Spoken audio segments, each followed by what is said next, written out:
Being compliant is just straightforward. Being maliciously compliant? Well, that's another story. Welcome to this episode of Malicious Compliance. Our first one is from Own Tomato 7. A few years ago, I worked at an exotic car dealership. We were the largest in the world for our brand, which will remain nameless for this post. And the exotic car side was run by one of the owners, a manager we'll call Jim, and two others my age who did most of the grunt work with me. We sold cars in all 50 US states and would ship them wherever they needed to go. We all worked on every deal and were paid off the profit of the dealership, not individual sales. Jim was a major kiss ass to the owner who oversaw our department. He wasn't good at his job, but he was good at playing the game needed to stay on the owner's good side. He treated myself and the other younger guys like shit and tried to do as little work as he possibly could. He was openly racist, openly sexist, and knew nothing about cars we sold or their main competition. Jim's main responsibility was to send out all paperwork to customers and make sure everything was set so we could release the car. A big part of this was making sure the car was registered before shipping it out if they financed through the manufacturer's financial arm. Most did for a slight discount. This often meant sending all registration paperwork to the customer to go register it locally. Jim was the only one allowed to do this as our manager had inherent distrust for the younger guys, even though we genuinely did great work. Don't get to number one in the world for your brand if we weren't doing a good job. Well, when the owner wasn't there, Jim would often do nothing all day and then send some paperwork right before the end of the day. On the day things came to head, he spent the morning shopping for pellet smokers and a cruise for his family to go on, and kept interrupting me to show me different options he was looking at. Meanwhile, I was handling 2 in-person deliveries and dealing with all the showroom traffic. Long story short, the end of his day rolls around and he didn't get the paperwork sent out, so he told me to do it. I explained that the owner made it clear he's the only one allowed to send paperwork out for a registration, but he said, "Just send the fucking paperwork out." So that's exactly what I did. The title needs to be filled out with the info for the financing company, or they'll have no claim to that car, and the registration will show no lien. So I sent the blank title out to the customer, knowing that meant they could just sign it and register it like they didn't have a loan. The customer noticed and asked my manager why he left the lien holder off the title, but CC'd our whole department.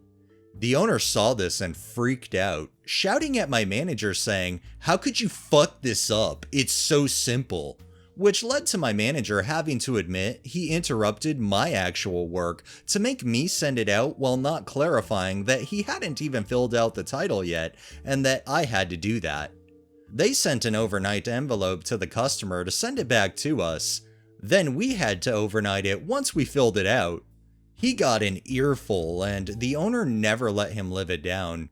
I quit and moved into software sales, network marketing, code level app security monitoring, and I'll never work in a dealership again. The managers that try to push their work onto the employees below them are some of the worst kind, and based on what you outlined, I'm shocked he still has a job.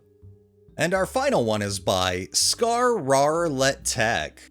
So this happened when I was a teenager, around 18 to 19, and I worked for this small bakery in my town. It's worth mentioning that I'm a woman. The owner was the worst man I've ever met. He had no business being around people, let alone managing employees. I was a key holder and the sole cashier of the store really early on. I was left alone to run the place and close it every day. He only gave us half-hour breaks for 10-hour shifts. He was racist and homophobic, and frequently made fun of his employees so his buddies could laugh at us when they visited. I can go on and on about this man, but the best summary I can give is that I saw 2 people quit in their first day while working for him. I told him I was leaving 3 weeks in and gave him a week's notice.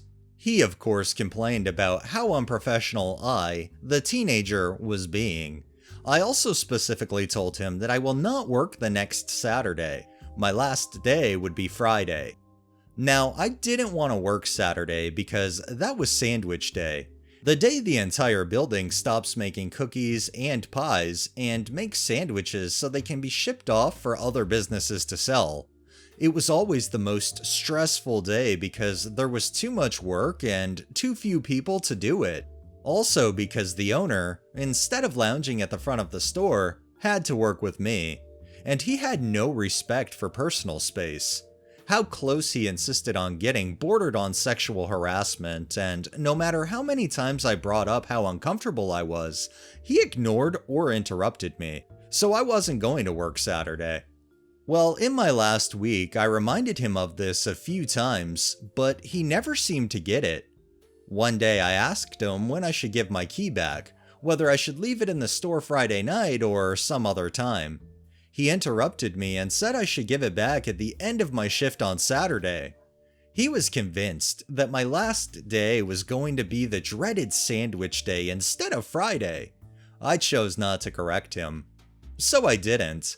I locked up as usual on Friday, slept in the next morning, and wandered down to the bakery to give my key back. I walked in and it was chaos. Customers were lined up. An employee who usually worked in the back was trying to man the cash register, and failing, and the owner had gotten off his ass for once and was rushing around making hundreds of sandwiches, red in the face and swearing under his breath. I waved at him, but he made no point to look away from me. I put my key on the counter and walked out. He actually had to sell the bakery a few months later, something about running out of people willing to work. I know I wasn't the catalyst to that particular development, but it's nice to know I helped. I wish I could say I was shocked to hear that the owner ended up having to sell, but I'm really not. When you treat your employees as if they're expendable, at some point you're gonna run out of willing employees to want to come in and do the job. Treat your employees with respect, and it goes a long way. Bad owners and bad management ruin businesses. Alright, that's enough maliciousness for the day. Well, that wraps up this episode of Malicious Compliance. If you liked the video, please drop a like, share my content on all of your social media, subscribe if you haven't already, and make sure to hit that bell so you're notified every time I upload, and drop a comment down below. It really helps with the algorithm and helps new people find my channel. Thanks for watching, thanks to my patrons, have a great day and stay safe out there.